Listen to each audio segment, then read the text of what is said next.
19h30 partout au Bénin. Mesdames et messieurs, bonsoir. Bienvenue dans cette édition. Les titres.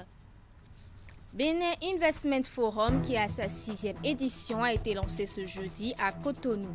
Durant 2 jours, des investisseurs locaux et étrangers prennent part aux travaux de cette année avec pour thème le financement des industries créatives et culturelles au Bénin. Vous suivrez les détails dans un instant.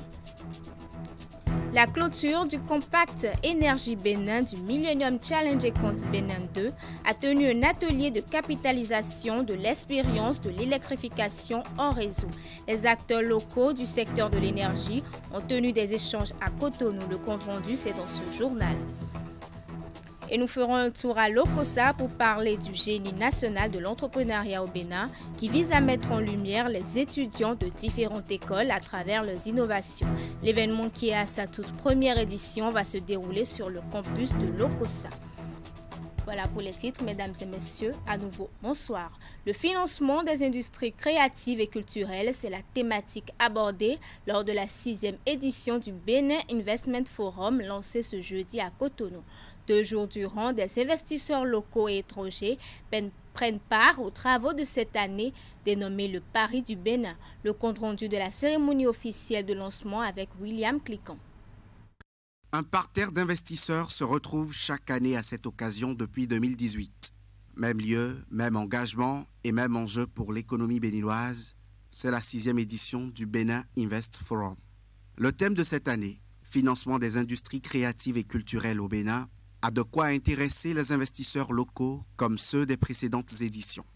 On ne peut pas parler du développement d'un pays sans aborder l'aspect culturel.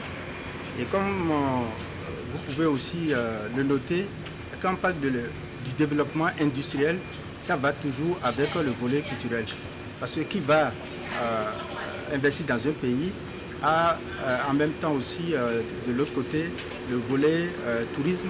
Donc voilà ce pourquoi le thème de cette année c'est basé sur ces 2 sujets. Le gouvernement soutient ce cadre d'échange des opportunités disponibles et de propositions de solutions aux difficultés persistantes. Le port autonome de Cotonou, muni de ces innovations, et l'Agence de promotion des investissements et des exportations APIEX ont présenté leurs nouveautés aux participants. Le gouvernement a également exposé les conditions créées ces dernières années dans le secteur culturel et touristique pour favoriser l'investissement privé. L'économie créative constitue un véritable levier d'accélération de la transformation économique structurelle. C'est le cas au Bénin et c'est tout l'intérêt de notre pays de faire de l'axe tourisme-culture un levier économique et le 2e pilier après l'agriculture. Si tout ce qui se fait crée de l'intérêt pour de grands groupes étrangers, et c'est le cas, je n'ai pas le droit ici de les citer, il serait aussi louable d'encourager un positionnement du secteur privé économique national. Et donc nous, notre révolution industrielle, elle est un peu plus aisée puisque nous avons l'énergie, on en a parlé tout à l'heure, et là nous avons juste besoin de bras financiers et de bras pour investir. Donc la révolution industrielle, elle est en marche. Nous allons passer d'une société artisanale à une société commerciale. Nous allons passer d'une société uniquement agraire à une société industrielle, puisque aucun pays ne peut se développer aujourd'hui sans passer par cette révolution industrielle. Les institutions financières ont ouvert le bal des panels avec une première discussion sur les moyens d'incitation et de sauvegarde des petites et moyennes entreprises au Bénin. Toujours en rapport avec le Forum d'investissement du Bénin, après les panels en journée, la soirée est consacrée à la Startup Night, un événement pour célébrer la créativité et la potentialité des jeunes femmes entrepreneurs. Voici le point de la soirée. À la Startup Night, Elsa Guirindou Marambou avant sa présentation. Elles sont au total 10 jeunes femmes entrepreneurs à faire la démonstration de leur nouveau projet d'innovation. Pour Elsa, il s'agit d'une entreprise spécialisée dans le commerce en ligne. Store est un site web sur lequel vous pouvez trouver des produits physiques, des produits numériques Déjà, il faut dire que c'est un plaisir pour moi, c'était une véritable chance pour moi de participer à cette Startup Night. Je ne m'y attendais pas, j'ai postulé et puis ça m'a vraiment fait plaisir d'y participer. J'ai rencontré des personnes magnifiques, j'ai aussi appris énormément de choses et ce soir, je pense que j'ai fait au mieux pour pouvoir convaincre toutes les personnes qui étaient là aujourd'hui. Convaincre, puisque c'est de ça qu'il est question. La Startup Night est ce cadre que l'organisation Women in Tech et son partenaire Enabel offrent à ces vaillantes dames afin qu'elles présentent leurs projets aux investisseurs et chefs d'entreprise présents à la 6e édition du Benin Investment Forum. C'est aussi un espace interactif et engageant permettant aux femmes dans le domaine du numérique de se rencontrer, de présenter leur innovation, de réseauter et de partager des idées qui peuvent faire avancer les différents projets. Je vous invite à vous laisser inspirer par les anecdotes, par les différents projets qui vont être partagés ici ce soir. Il faut reconnaître que les femmes entrepreneurs apportent une diversité de talents, une créativité sans limite et une résilience exceptionnelle pour relever les défis du monde des affaires. Soutenir et valoriser les femmes entrepreneurs ouvre la voie à un avenir plus inclusif et prospère. En donnant aux femmes entrepreneurs l'accès aux ressources, au financement et aux opportunités de réseautage, nous investissons dans le développement durable de nos pays. Pour être présentes ce soir, ces 10 jeunes femmes entrepreneurs sont celles qui ont convaincu les organisateurs sur la soixantaine de candidates de départ. Elles ont désormais l'opportunité et Women in Tech se dévoue pour les soutenir. La première session ordinaire de la Commission nationale de concertation et de consultation et de négociation collective au titre de l'année 2023, qui a démarré ses travaux le 16 mai dernier, s'est achevée ce vendredi 28 juillet à Cotonou. À l'issue des échanges, on retient sur la question des doléances des travailleurs le paiement des salaires de 305 enseignants radiés et réintégrés dans la fonction publique depuis mai 2023 avec le rappel du mois d'avril, la régularisation de la situation administrative de 1860 agents occasionnels et autres restés au service de l'administration depuis le 31 décembre 2007 et non rémunérés sur les 2476 recensés en 2019. Et enfin, l'adoption du décret fixant les modalités de reversement des enseignants contractuels de l'État de la promotion 2014. Concernant la promotion 2016, 3815 contrats de travail administratifs à durée indéterminée ont été signés et remis aux enseignants qui ont pris service en 2017. La Commission nationale de concertation, de consultation et de négociation collective est présidée par le ministre d'État chargé du développement Abdoulaye Biotchane en compagnie de sa collègue du travail et de la fonction publique Adidjatou Matisse. Elle revient ici sur l'honneur de prononcer le mot d'ouverture de cette session. On l'écoute. Le décret qui organise notre commission a indiqué ou a disposé que du côté du gouvernement, nous avons 5 membres, dont un représentant de la présidence. Et les autres, les ministres, nous avons 4 ministres, le ministre d'État en charge du développement, nous avons le ministre du Travail, le ministre des Finances et le ministre de la Justice. Et les autres ministres sont invités pour autant que les doléances de leur secteur seront examinées.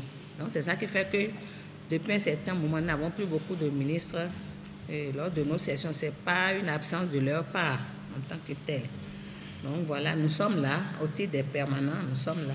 Le ministre de la Justice s'est excusé, va nous rejoindre tout à l'heure.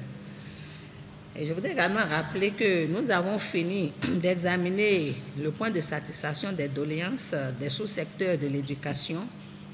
Donc aujourd'hui, nous allons commencer l'examen des doléances au niveau de satisfaction des doléances du secteur de la santé.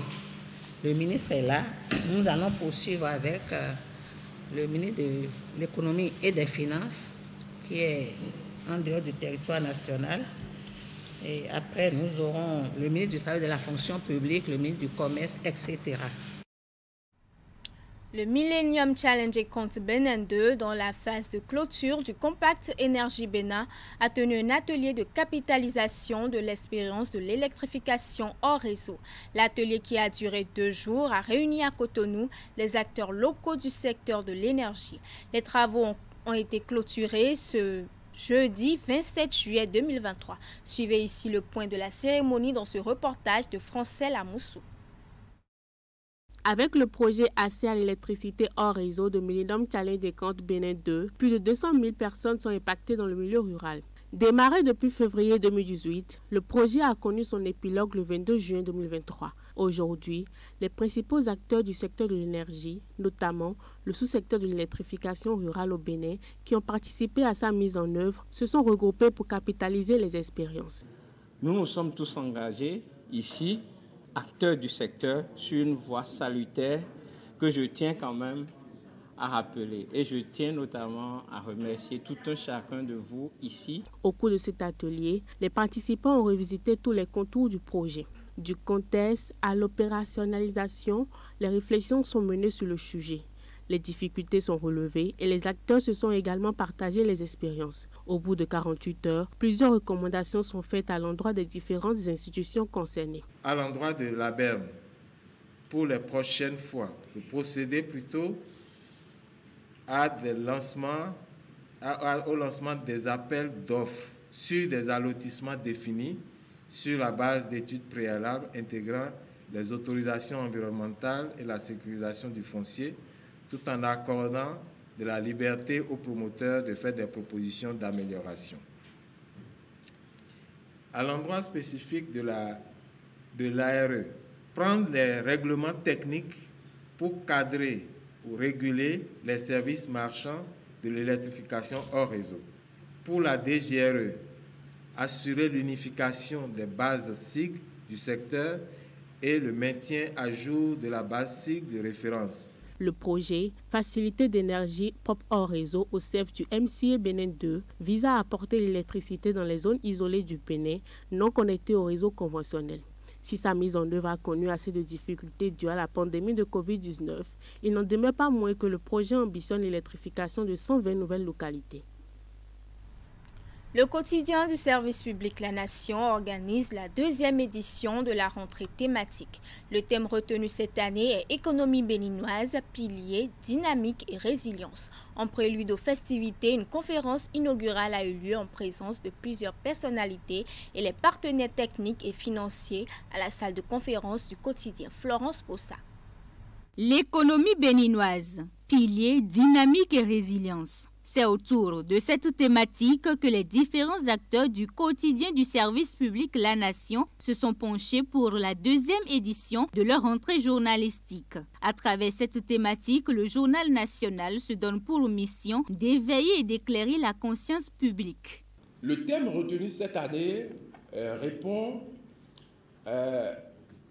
à un besoin, à savoir de renseigner, d'informer, d'aller en profondeur, de ne pas rester dans un traitement de surface, parce que nous sommes convaincus, nous avons la conviction qu'il y a une attente en la matière. Par ce rendez-vous annuel, le quotidien La Nation prend ainsi l'engagement d'accomplir sa mission, celle d'informer avec compétence et efficacité. Une initiative novatrice qui marque ainsi un tournant significatif dans le paysage médiatique du Bénin. Le ministère du numérique et de la digitalisation se réjouit de la pertinence de ce thème et promet d'accompagner cette belle aventure en vue de son succès. Cette initiative témoigne également de la volonté, notamment des journalistes et du quotidien La Nation, de prendre part activement au développement du Bénin. Notre pays a déjà démontré une remarquable résilience face aux aléas du destin. Les multiples réformes entreprises depuis 2016 par le gouvernement ont permis de structurer une économie capable d'amortir les chocs à répétition auxquels nous avons été exposés ces dernières années. Ce creuset d'échange et de partage de connaissances est soutenu par plusieurs organismes partenaires nationaux, notamment Isocel, Celtis, Commercial Afrique, GDIZ. Parlons à présent du Centre africain pour le développement équitable et ses partenaires qui organisent des consultations en lien avec l'environnement. Il s'agit d'un dialogue national sur l'état de préparation du Bénin en ce qui concerne la transformation numérique au changement climatique. Le top des travaux a été donné par la secrétaire générale du ministère de l'Agriculture, de l'Élevage et de la Pêche, Wahab Alikbara. L'apport du numérique et de la digitalisation à la productivité agricole retire les attentions à ce dialogue national organisé par ACED, le Centre africain pour le développement équitable et ses partenaires. Les participants s'interrogent sur le niveau où se trouve le Bénin dans l'utilisation de ces nouvelles technologies agricoles et l'adaptation de l'agriculture nationale au changement climatique. Ce que nous essayons de faire aujourd'hui avec nos différents partenaires, dont notamment le Global Center on Adaptation, GCA, et la Banque africaine de développement, c'est de voir un peu quel est l'état de préparation du Bénin dans l'utilisation du numérique pour l'adaptation au changement climatique au Bénin. Il faut savoir là où on en est avant de pouvoir mieux planifier les investissements pour le futur. Donc nous faisons ce travail de recherche, de ce travail analytique pour pouvoir mieux orienter la prise de décision sur cette thématique et les leviers sur lesquels on devrait agir. Produire sans nuire à la terre et à l'environnement est l'idéal prôné à ce dialogue national.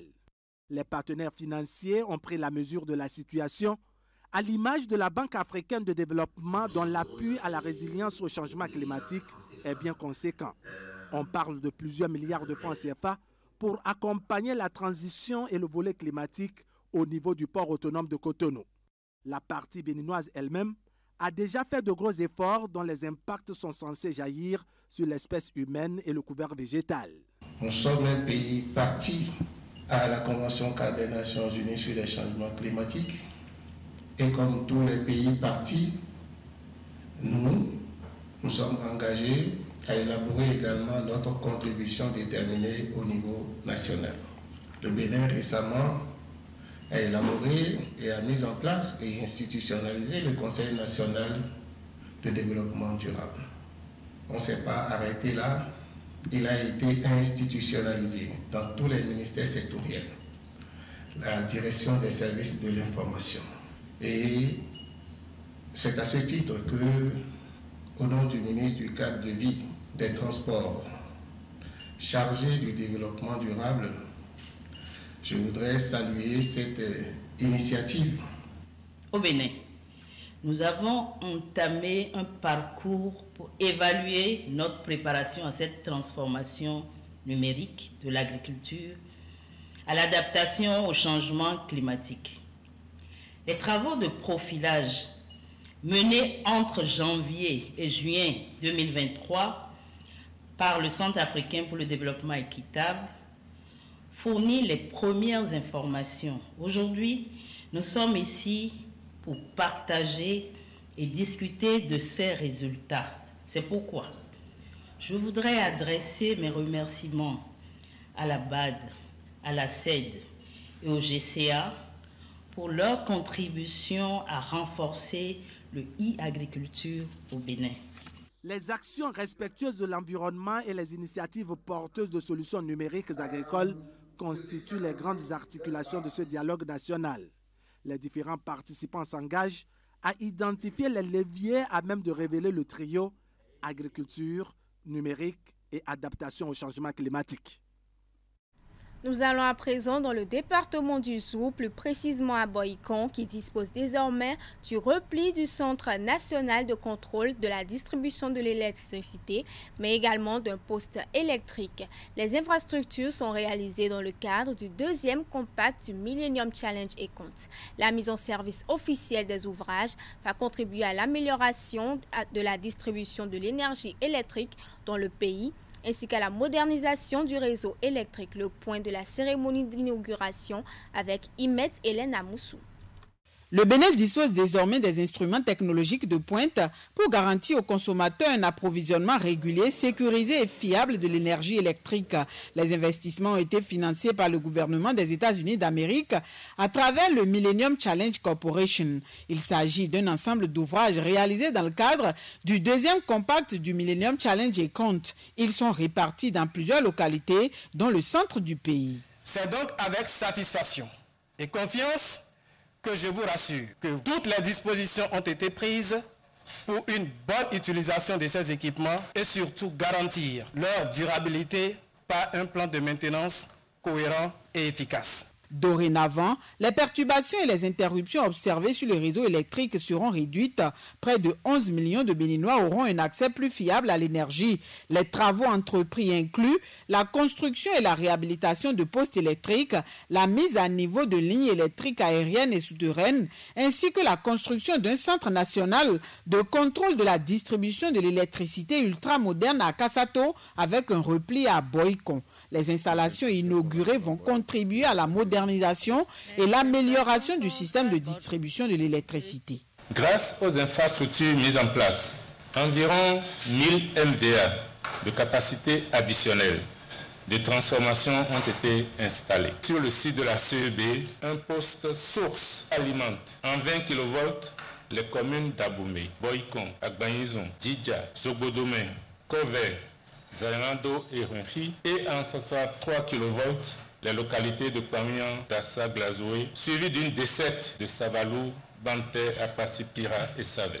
Le Centre national de contrôle de la distribution d'électricité permettra à la SBEE de surveiller en temps réel l'ensemble du réseau électrique, d'anticiper les éventuels problèmes et d'intervenir rapidement en cas de besoin. La construction de ces infrastructures modernes est le fruit de la fructueuse coopération bilatérale entre les États-Unis d'Amérique et notre pays. Cette coopération a également permis au Bénin de signer un troisième accord de don destiné à financer la mise en œuvre d'un programme de transport régional entre le Bénin et le Niger pour favoriser l'intégration régionale et offrir de nouvelles opportunités d'affaires et de marché. Évalué à 422,6 millions de dollars, le total des investissements dans le sous-secteur a permis de tripler la capacité du réseau électrique au plan national.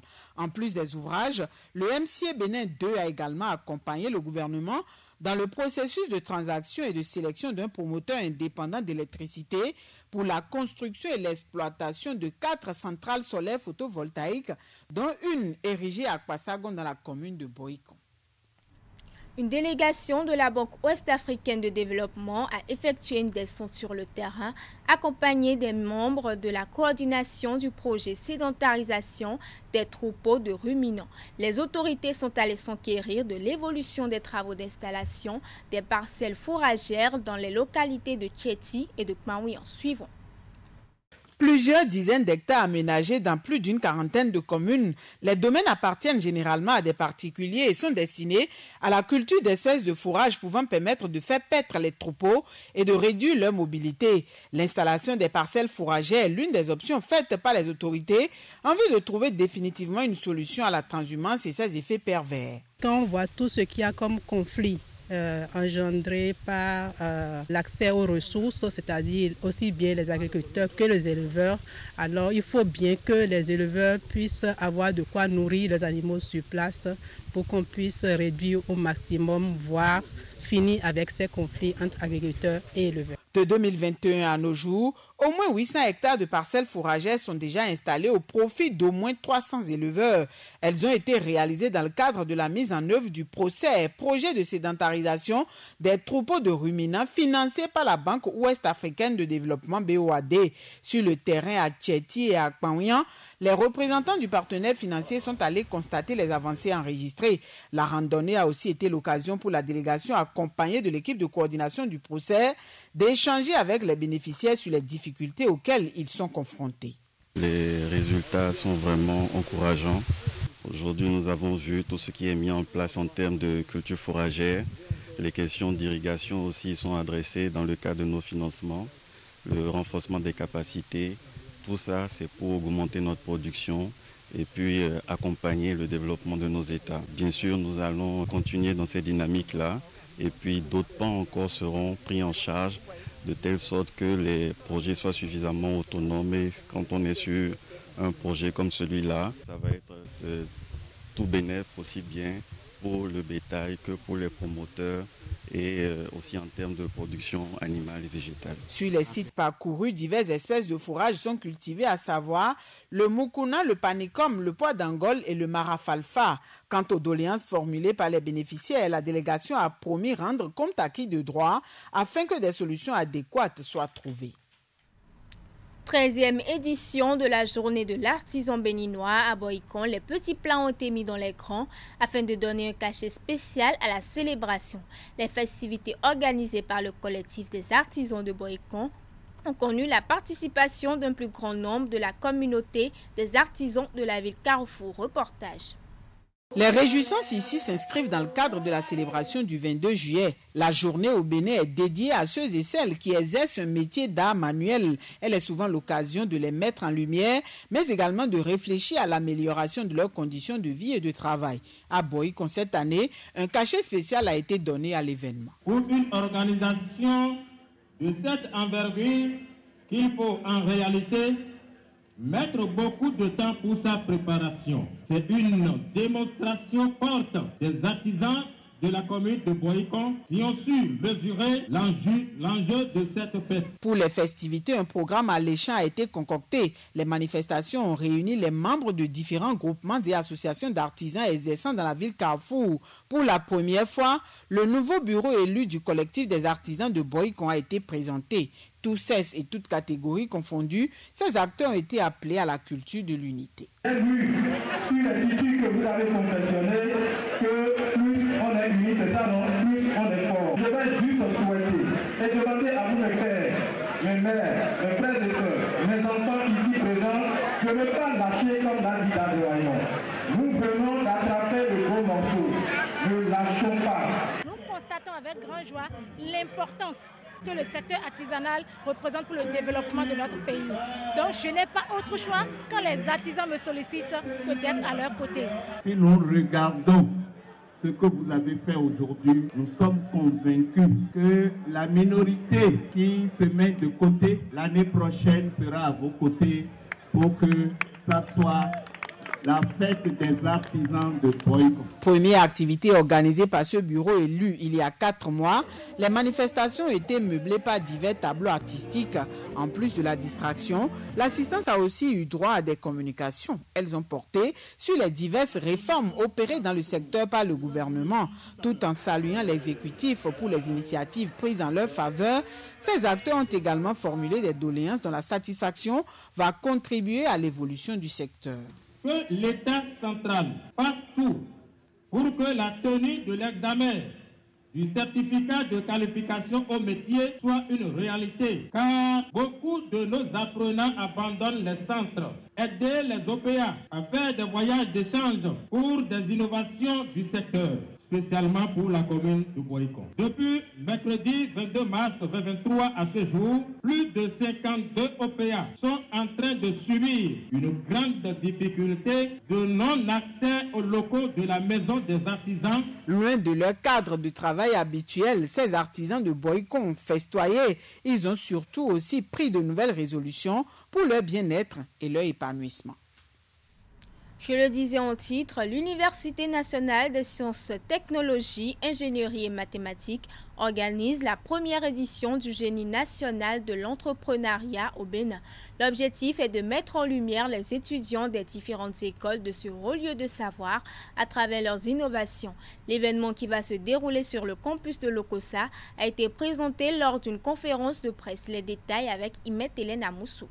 L'événement est prévu pour se tenir du 2 au 5 août prochain sur le campus de Lokossa.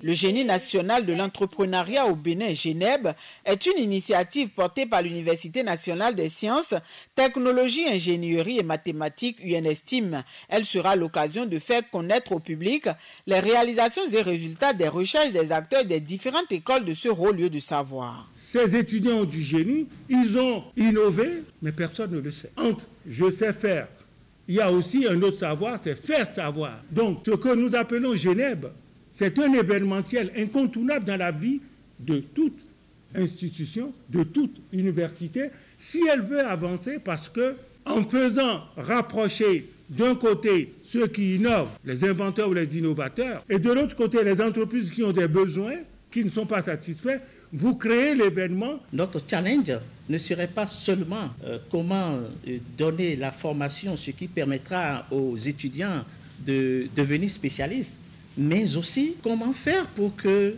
lorsqu'on ferait une statistique après le diplôme, on dira le nombre d'étudiants insérés est tel, ceux-là qui ont pu émerger dépassent largement ce qu'on attend. Pour cette première édition du Genève, les manifestations sont étalées sur 4 jours. L'aventure vise à mettre en lumière d'un côté les étudiants à travers leurs innovations et de l'autre côté les entreprises dont les besoins sont énormes en matière d'innovation technologique face aux étudiants, enseignants ainsi que les professionnels des médias et autres invités.